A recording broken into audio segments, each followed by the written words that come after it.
estamos nuevamente. Dios los bendiga a los que se reúnen con nosotros a buscar la presencia de Dios. Amén, a glorificar el nombre de Dios. Vamos a leer Juan capítulo 6, versículo 22. Tiene un título y es un pasaje muy corto, ¿no? Aquí dice el título: La gente busca a Jesús. ¿Sí estamos en la cita que es? No, 6:22. Ay, a mí no lo consigo. Aquí. Evangelio según Juan, capítulo 6, versículo 22. El título dice: La gente busca a Jesús. Nosotros actualmente, como humanidad, fracasamos tantas veces, ¿no? El mundo se ve sumergido en guerras, en diferencias, en disensiones. ¿Y cuál sería la respuesta de nosotros como creyentes, como conocedores de un poquito de lo que es el Señor? ¿Cuál sería la respuesta que nosotros le daríamos a ese caos que hay en el mundo? La respuesta que ese caos necesita es a Jesucristo. Necesitamos conocer a Jesús. ¿Ven? Esta mañana veía, pues a mí casi no me gusta ver esa clase de programas, pero después del noticiero sigue un programa, ¿no? Entonces resulta que están entrevistando a varias personas.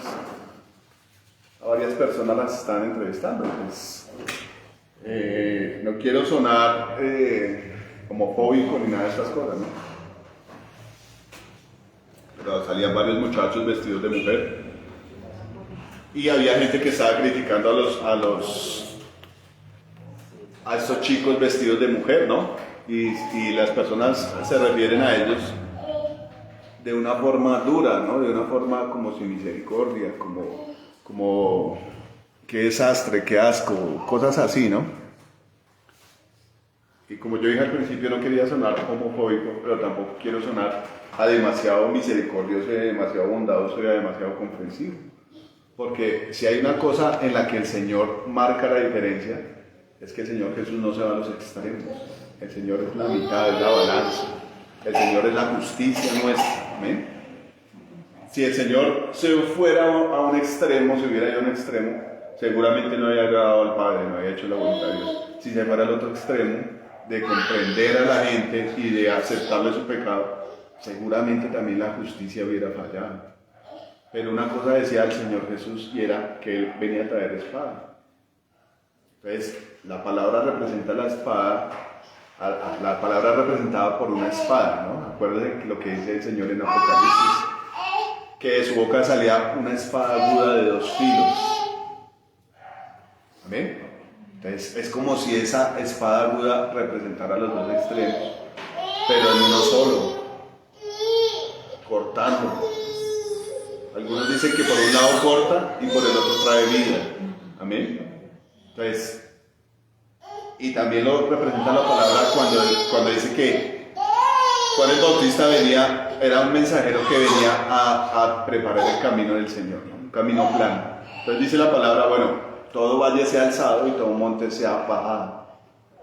Eso es lo que hace el Señor, traer el nivel perfecto, lo justo, lo que agrada a Dios. Entonces, en medio de esta conversación, en cuanto a estos muchachos, cuando usted conoce a Dios y usted sabe cuál es el plan de Dios para las vidas de las personas, usted debería tener una respuesta de Dios para la vida de esas personas.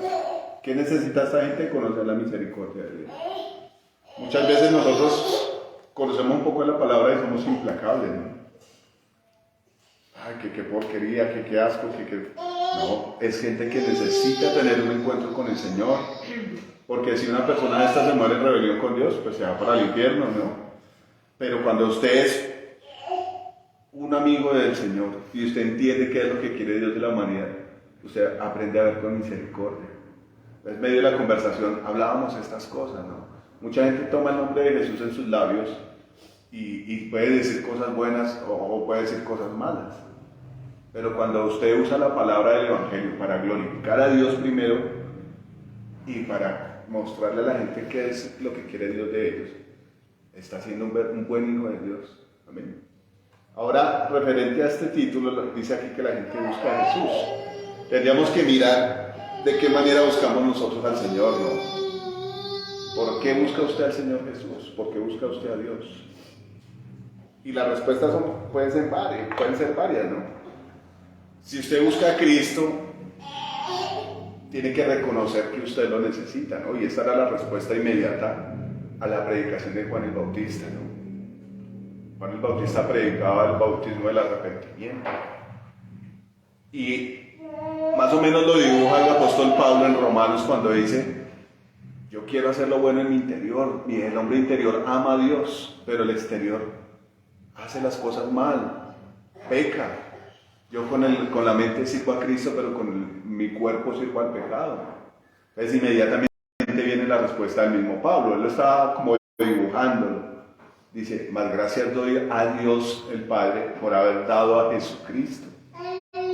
Es la solución a nuestro problema. Amén. Entonces, ¿qué predica Juan el Bautista? El arrepentimiento. Uy, somos malos, perversos. ¿Qué decía Juan el Bautista? Arrepentidos, porque el reino de los cielos está cercano. Y le daba duro a los fariseos y a todos aquellos, ¿no? ¿Se acuerda que les decía: generación de víboras, ¿quién los enseñó a vivir de la ira venidera? Hagan frutos dignos de arrepentimiento. Esa era la predicación del arrepentimiento. Reconozca que usted ha pecado contra Dios, ha infringido sus leyes. Reconozca que en su corazón hay capacidad para hacer el mal. Tal vez usted tiene la capacidad para hacer el bien, pero es necesario que venga el que nos liberta para que nosotros podamos hacer el bien. Amén. Entonces, tenemos que mirar cómo buscábamos a Jesús. La gente aquí buscaba a Jesús. Muchos buscaban a Jesús. Unos porque les daban de comer, otros porque Jesús los sanaba, otros porque querían preguntarle cosas que para ellos eran inexplicables.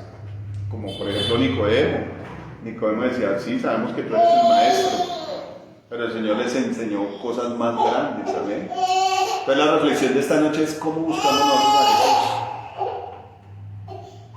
Mucha gente se acerca a Dios para que le supla solamente las necesidades, para que le resuelva los problemas, para que los sane. Y yo digo, la sabiduría de Dios es inmensa, porque Dios permite que pasen esas cosas en nuestras vidas y lo usa como una herramienta para que nosotros reaccionemos y volteemos a mirar y reconozcamos que lo necesitamos. Amén. Ante un problema imposible, que usted tenga algo insolucionable, ¿a quién acudiría? ¿Que nadie le pueda solucionar su problema? Pues al que hace las cosas imposibles. Amén. Vamos a leerlo. Dice: el día siguiente la gente que estaba al otro lado del mar vio que no había habido allí más que una sola barca y que Jesús no había entrado en ella con sus discípulos, sino que estos se habían ido solos. Pero otras barcas habían arribado en Tiberias junto al lugar donde habían comido el pan después de haber dado gracias al Señor. Cuando vio pues la gente que Jesús no estaba allí, ni sus discípulos, entraron en las barcas y fueron a Capernaum buscando a Jesús. ¿Qué había pasado acá? Dice la palabra en los pasajes anteriores que Jesús había multiplicado el pan y los peces, ¿no? Y podemos ver la bondad y la belleza del Señor cuando Él ve una gran multitud. Dice la palabra que Él vio una gran multitud y tuvo compasión de ellos, porque eran como ovejas que no tenían pastor. Pero ¿a qué apuntaba el Señor? A quitar la confusión de toda esta gente y decir: bueno, me da tristeza con esta gente que está perdida, de verdad. No hay quien los dirija. Obviamente el Señor ya sabía que era Él la solución a los problemas de esta gente, de toda esta multitud. Y aunque el Señor en su momento multiplicó los peces y el pan, esa no era la solución total a los problemas de la humanidad, ¿no? Más adelante el Señor les dice: ustedes me buscan no porque vieron un milagro, sino porque se saciaron, se llenaron su barriga. Y en otro pasaje, en otro evangelio que habla sobre este pasaje, el Señor dice el pasaje que ellos querían apoderarse de Él y ponerlo como un rey. Pues, ¿qué hace la gente? Vamos a plasmarlo un poquito de lo que pasa a veces como en un gobierno, ¿no? ¿Qué hace la gente con un presidente o con un líder que le da beneficios? Pues ir a buscarlo, venerarlo, tenerle temor, atenderlo súper bien. Entonces esta gente vio que Jesús les daba comida y querían ponerlo por rey sobre ellos. Pero el plan del Señor va más allá. Amén. El plan del Señor fue tener misericordia de esa gran multitud, que eran como ovejas que no tenían pastor. Cuando usted lee la palabra y va por allá a Isaías, el Señor habla contra los pastores, ¿no? Y el Señor acusa a los pastores de esa época de apacentarse en ellos mismos.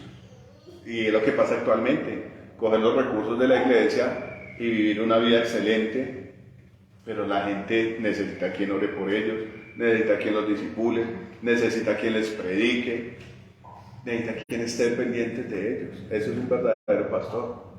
Y el pastor de pastores, que era el Señor Jesucristo, vio a esa gran multitud y dijo: tengo compasión de la gente porque son como ovejas que no tienen pastor. ¿Usted cómo ve al Señor Jesús cuando la Biblia habla de que Él es el príncipe de los pastores y que Él vino a salvar lo que se había perdido? Tenemos que ver como nuestra solución, nuestra alternativa, ¿no? Nuestra necesidad. Yo digo, bueno, mucha gente tenemos problemas, conflictos y todas estas cosas. Y si es algo que no se pueda resolver, hay cosas que el Señor nos promete que sí las va a resolver. Amén. El Señor tiene solución para nuestras cosas. Y lo que uno ve tal vez imposible en la vida de uno es para aprender. ¿Ustedes se acuerdan de un pasaje donde el Señor hablaba de un ciego? Que los discípulos le decían: bueno, ¿por qué nació este ciego? ¿Será que fue por el pecado de los papás? Y el Señor le dijo: no, ni una cosa ni la otra, ni el pecado de los papás ni el pecado de este. Es para que las maravillas de Dios se manifiesten en este hombre. ¿Para qué eran las maravillas? Para que la gente creyera en Dios. ¿Se han visto casos donde Dios ha hecho milagros en las personas y las personas deciden ir a vivir una vida sin Dios, ¿no? Pero ¿cuál debería ser la reacción de un corazón agradecido con Dios después de recibir un milagro? Seguirlo, ¿no? María la Magdalena fue liberada de un poconón de demonios. Y yo creo que cada persona que siguió a Jesús tuvo algo demasiado especial en su vida. Amén. Las revelaciones que Dios le daba a Pedro, cosas muy especiales. El amor que tenía Jesús hacia Juan, que lo recostaba en su hombro. David, ven. Son cosas muy especiales que lo hacían buscar a Dios, ¿no? A los hombres. Cómprele un dulce niño, una colombina. ¿Sí se puede dar una colombinita? Ay, sí.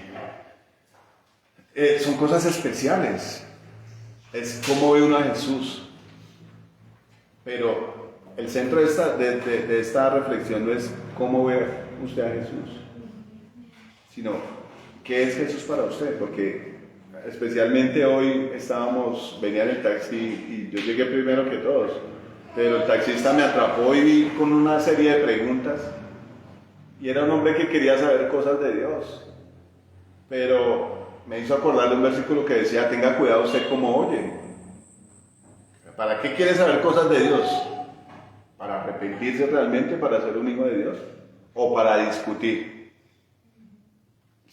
El Señor está buscando gente que lo ame a Él, que lo reciba. Los fariseos discutían todo el tiempo con Él. Pero dice la Biblia que a los que lo reciben, los que creen en su nombre, Dios les dio la potestad de ser hechos hijos de Dios. ¿Para qué buscamos nosotros a Dios? ¿Para qué no buscamos nosotros a Cristo? Porque aquí dice el título: la gente busca a Jesús. El verdadero significado de esta búsqueda de Jesús es aprender a ser un hijo de Dios. Y hablábamos estas cosas con el hombre especialmente, de tantas cosas que se hablaron del Señor en 700, 1000 años, 2000 años atrás. Amén. Y el Señor se presentó de muchas maneras. De esto hablamos un poco el domingo, ¿no? El príncipe de los ejércitos, el ángel de Jehová. Pero cuando el Señor vino a la tierra, vino a presentarse cómo vivir como un hijo de Dios. Y la palabra da testimonio cuando dice: el Hijo del Hombre, el Hijo del Hombre, el Hijo del Hombre que está en el cielo. el Hijo del Hombre. El Señor vino a vivir como un hijo, para enseñarnos a nosotros a vivir como hijos de Dios. Amén. ¿Cómo vive un hijo? Dependiente de su papá, de su mamá. ¿Cierto? El Señor dice en su palabra que Él no hacía nada por sí mismo, sino que todo lo que veía hacer al Padre, eso lo hacía Él. ¿Qué hacen nuestros hijos? Lo que nos ven hacer a nosotros, ¿no? Digamos que hasta cierta edad, cuando son pequeñitos, si el niño ve que usted coge un balde de agua para lavar el carro, él se pega ahí también a hacer lo mismo. A eso vino Jesús, a enseñarnos cómo ser hijos de Dios. Entonces, ¿para qué nos acercamos a Jesús? Hay muchos motivos, muchísimos motivos. Que el Señor consuele nuestro corazón, que el Señor haga un milagro en nuestra salud, que el Señor nos provea un buen trabajo, unos buenos ingresos, que el Señor nos liberte. Y la palabra dice una cosa, dice que en Cristo está toda la plenitud del Padre. Amén. Entonces, cualquier cosa que usted necesite de Dios, el Señor está dispuesto. Pero el Señor no solamente quiere saciar su necesidad inmediata. El Señor quiere que usted lo conozca y que usted sea hijo de Dios. Amén. Este es el verdadero propósito. ¿Qué veía el Señor en esa gran multitud? Ovejas que no tenían pastor, gente refundida. Y yo vi eso esta mañana en este desfile que estaban haciendo estos muchachos, maquillados con ropa ajustada, ropas transparentes y tacones. Gente que no ha conocido a Dios. Y es triste ver casos así. Pero también uno entiende que hay trabajo, hay mucho trabajo en el pueblo de Dios. Ir a dar a conocer el nombre del Señor. Ir a dar a conocer la obra redentora de Cristo. Ir a decir, bueno, para su problema hay solución. Y esa solución la tiene el Señor. Amén. La solución a los problemas de la humanidad la tiene el Señor. Alguna persona decía que para lo único que no hay remedios para la muerte, pero el Señor tiene remedio para la muerte. Amén. Dice la palabra que vendrá la hora cuando los muertos escuchen la voz del Hijo y resucitarán, saldrán a vida. Entonces, ¿para qué nos acercamos nosotros al Señor? Todas las cosas que el Señor puede hacer cambiar en nuestra vida son consecuencias de la mayor bendición que Dios puede darnos. Y es poder ser hijos de Él. Amén. Poder ser hijos de Él. Yo me ponía a pensar, hoy hablando con una muchacha, también sobre ese problema. Y ella me preguntaba que por qué pasaban estas cosas. Que si Dios era bueno, ¿por qué no lo quería a los homosexuales? Entonces, yo le respondí, bueno, no es que Dios no los quiera, Dios ama a toda la humanidad. Pero Dios no puede aceptar que la gente viva así. La idea de que la gente conozca a Dios es que hayan cambios trascendentales en su vida. Amén. Y como uno está tan amañado de vivir una vida así, pues le va a ser difícil tener esos cambios, ¿no? Más cuando usted disfruta en su carne de los placeres del pecado. Eso va a ser, como dice la Biblia, morir. Amén. Morir al pecado, morir al deleite de la carne, de la maldad. Entonces, bueno, en resumidas cuentas yo le decía a ella, lo que Dios quiere es transformar a la gente. Pero ¿qué transforma a la gente? Que la gente adquiera y tenga el conocimiento de Dios y que lo reciba en su corazón y comiencen a vivir como le agrada a Dios. Porque el Señor es bueno y advierte antes de que pasen las cosas, ¿no? Que viene un juicio para los que no reciben al Señor. Entonces, resumiendo, yo le decía a ella, no es tanto por el pecado de la homosexualidad, ni porque sea ladrón, ni porque sea prostituta, ni porque sea vicioso, ni porque sea mentiroso. El problema radica en que nosotros despreciamos a su Hijo. Amén. Dice la palabra que a los que creen no son condenados, pero los que rehúsan creer en el Hijo de Dios ya han sido condenados. El punto central es, ¿te acercas a Dios para ser hijo de Dios o lo rehusas, lo rechazas? Eso habla la palabra, ¿no? El que rehúsa creer en el Hijo de Dios. Los fariseos de la época de Jesús lo rechazaron. Rechazaron el bautismo de Juan, rechazaron la doctrina de Cristo, rechazaron los profetas. Amén. ¿Por qué? Yo quiero que usted medite en esta pregunta que le voy a hacer. ¿Por qué rechazaríamos a Jesús? ¿Cuál sería como la razón de peso para rechazar a Jesús? Porque no queremos dejar de vivir una vida como la vivimos. Porque no queremos dejar el pecado. No queremos dejar muchas cosas de las cuales Dios reprueba. ¿Y por qué la reprueba Dios? Diría uno, pero si yo la paso rico, si me divierto, ¿por qué Dios reprueba eso si eso me hace feliz? Porque esas cosas nos separan de Dios. ¿A usted le gustaría hacer algo que provoque que su hijo se aparte de usted? ¿Tenerlos lejos con algo que usted haga? De la misma manera, Dios dice que Él no puede habitar donde hay pecado. Él lo puede aceptar a usted, Él la ama a usted eternamente, dice la palabra. Nos ama tanto que entregó a su Hijo por nosotros. Pero yo no entregaría a mi hijo para que la gente siga siendo una sinvergüenza. Es para que haya una transformación. Dice que es vida por vida. Dios, el Señor Jesús dio su vida por nosotros. Ahora Él quiere que nosotros demos nuestra vida por Él. Amén. Entonces, por eso Dios no nos acepta con pecado. Porque el pecado nos aparta. Dice la Biblia que la paga del pecado es muerte. Nos separa de Dios. Por eso Dios no permite que usted se acerque a Él con pecado. No se puede acercar uno a Dios. Y además yo le digo, cuando uno la embarra, el Espíritu Santo se aparta y el corazón se vuelve una piedra que no se quiere humillar delante de la presencia de Dios. Y son momentos desagradables. Entonces tenemos que analizar estas cosas, ¿no? Si yo rehúso la palabra de Dios, dice que ya soy condenado. Entonces el problema central de esta generación es no conocer al Señor, no querer conocerlo. Venga, le quiero compartir que Cristo lo habla. Ay, no, a mí no me hable de su Cristo. ¿Por qué? Porque viven una vida que están esclavizados al pecado, como lo estuvimos nosotros en algún tiempo, y tal vez en muchas áreas de nuestra vida. Pero el hecho de que estemos hoy aquí escuchando la palabra de Dios es un acto de misericordia de Dios, amén. El hecho de que usted diga, yo quiero ir a la iglesia, quiero orar a Dios, quiero cantarle a Dios, quiero escuchar su palabra, es un sinónimo de que el Espíritu Santo está en usted y lo está moviendo a buscar la presencia de Dios. Para eso buscamos al Señor, amén. Para ser edificados en la palabra, para ser ministrados por el Espíritu Santo. Amén. Entonces de esto nos hablaba la palabra y uno se da cuenta que hay gente que es mala, separada de Dios, enemiga de Dios frontal. Hay otra gente que es enemiga de Dios porque no lo conocen, porque no saben cómo es el de misericordioso, de amoroso.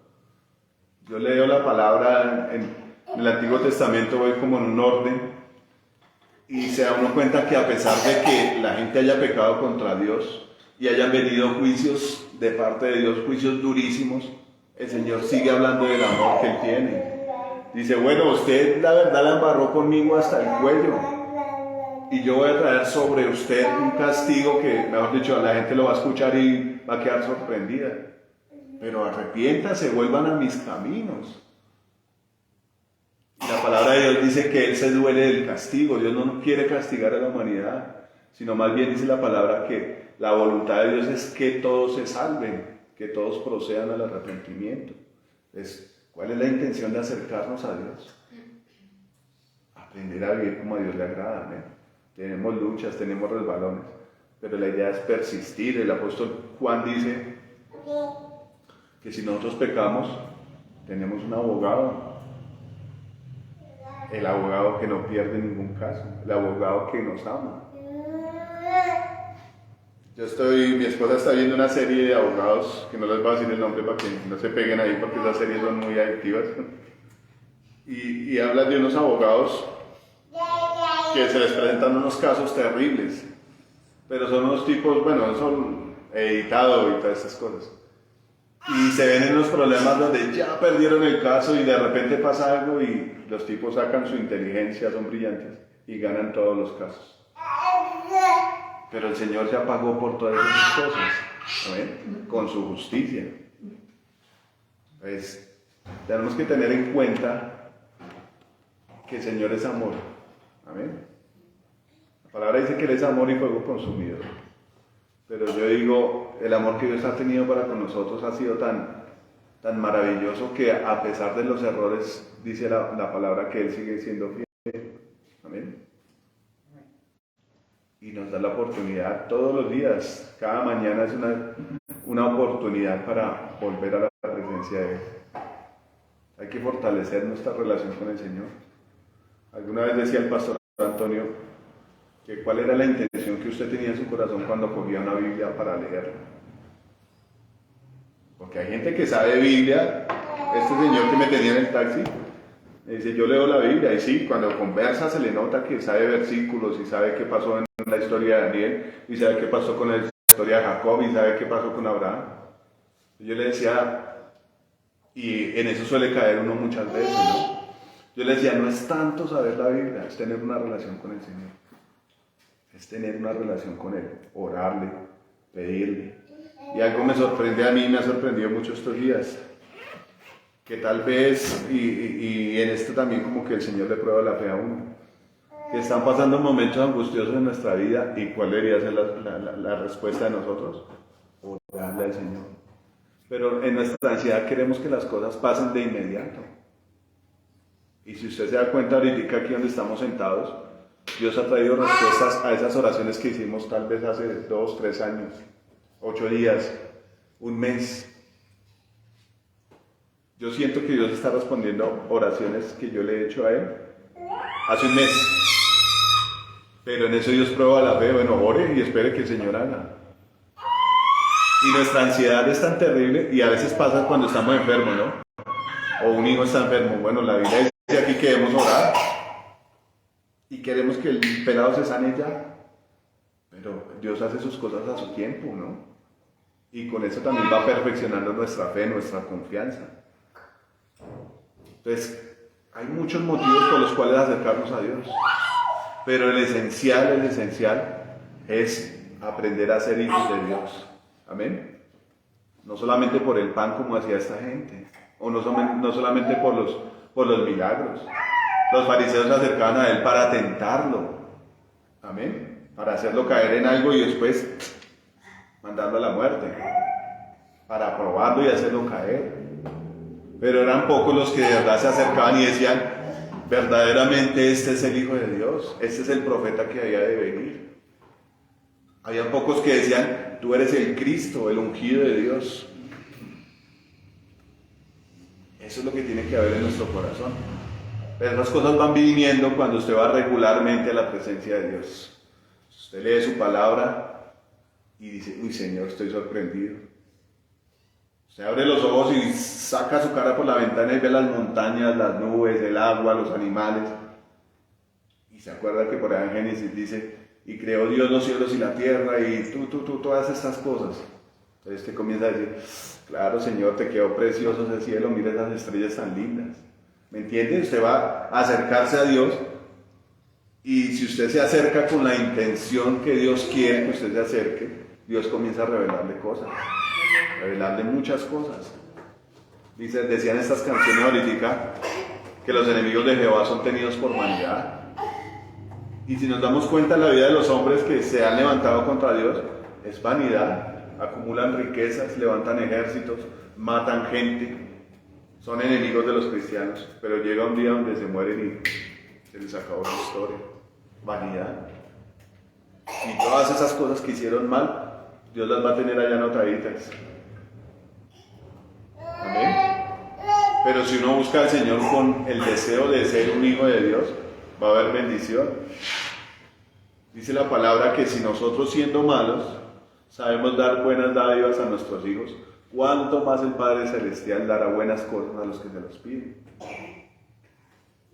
Amén. De este tema quería hablar Dios hoy, que fue como breve, fue como apresurado, pero es lindo ver cómo si usted se acerca con el corazón indicado, con los motivos indicados a la presencia de Dios, Dios va a hacer que usted se convierta en un hijo de Él. Bien. Amén. Vamos a orar.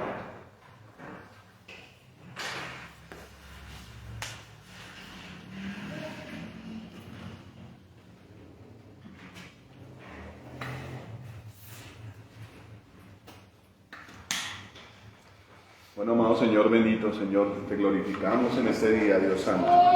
Señor, así como dice tu palabra, que las multitudes se acercaban a ti, Señor precioso, porque tú hacías milagros y señales, Señor, y traías provisión de pan, Señor, y traías sanidades, Señor amado, y traías, Señor, misericordia, y te condolías, Señor amado, el afligido, el débil, Señor amado. Hoy nos acercamos a ti, Señor amado, y te queremos decir, Señor amado, que tenemos una gran necesidad, Señor amado, y que tú eres el único que puede saciar esa necesidad, Señor.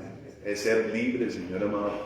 La necesidad de ser hijos tuyos, Señor amado, de conocerte, Señor, de ser restaurados, Señor amado, de que nuestro corazón sea restaurado, papá, y tu espíritu pose en él, Señor amado. De la necesidad de ser libres de la esclavitud del pecado, Señor amado, del mal carácter, precioso Dios, de tantas cosas, Señor amado, de las enfermedades, Señor, que tú nos sanes, papá. Pero el punto inicial y lo importante, Señor amado, de estas cosas es que la gente te conozca a ti, Señor amado, al único Dios verdadero y a Jesucristo a quien tú has enviado, Señor, dice tu palabra. Señor, hoy te pedimos, manifiéstate, Señor amado, a nuestras vidas, papá. Manifiéstate a nuestras vidas, Señor amado, como el Padre que nos ama, Señor amado, y que envió al rescate, Señor amado, el rescate a su Hijo por nosotros, Señor. Glorifícate en nuestras vidas, papá. Necesitamos, Señor amado, de tu presencia en nuestras vidas, Señor. De tu bendición en nuestras familias, Señor, esposos, esposas, en nuestros hijos, Señor amado.